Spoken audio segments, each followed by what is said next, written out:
मुसलमानों को कहते हैं, तुम्हें अगर भारत में रहना है तो हमारे बातों में चलते रहना। क्या तुम्हारे बाप का है ये भारत? ये तो हर हिंदुस्तानी का भारत है। नमस्कार, बड़ी खबर। फारूक अब्दुल्ला ने देश में बढ़ती धार्मिक दूरियों और राजनीतिक स्वार्थों पर कड़ा बयान दिया है। अब्दुल्ला ने कहा, भारत किसी एक धर्म का नहीं बल्कि हर हिंदुस्तानी का है। चाहे वह हिंदू हो, मुसलमान हो, सिख हो या फिर ईसाई हो, सभी बराबर के भाई बहन हैं।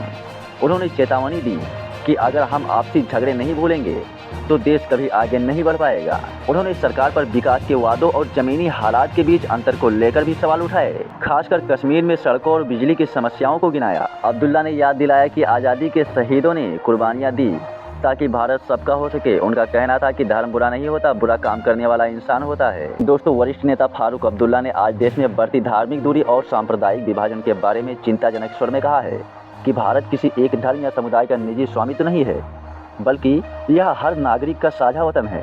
फारूक अब्दुल्ला ने यह भी कहा, हिंदू, मुस्लिम, सिख और ईसाई सभी बराबर और समावेशी रूप से इस देश के हिस्से हैं। अब्दुल्ला ने सौहार्द और भाईचारे का आह्वान किया। फारूक अब्दुल्ला ने स्पष्ट किया कि राजनीतिक स्वार्थ और कुर्सी की चाह में देश और उसकी एकता को प्राथमिकता नहीं छोड़नी चाहिए। उनका कहना था कि व्यक्तिगत सत्ता के लिए देश हित का बलिदान नहीं होना चाहिए, पहले आपसी मतभेद भुलाकर देश को बचाने और एकजुट रहने की जरूरत है। उन्होंने नेताओं और नागरिकों से आग्रह किया कि वे झगड़ों और वैमनस्य को त्याग कर सामूहिक हित के लिए खुद को समर्पित करें।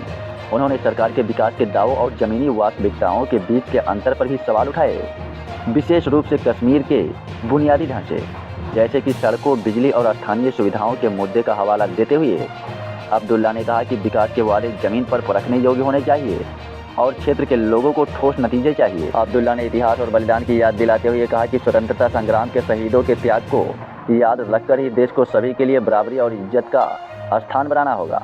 उन्होंने यह भी उल्लेख किया कि धर्म बुरा नहीं होता, बुरा काम करने वाला इंसान होता है और इसलिए आपसी सम्मान व समझ आवश्यक है।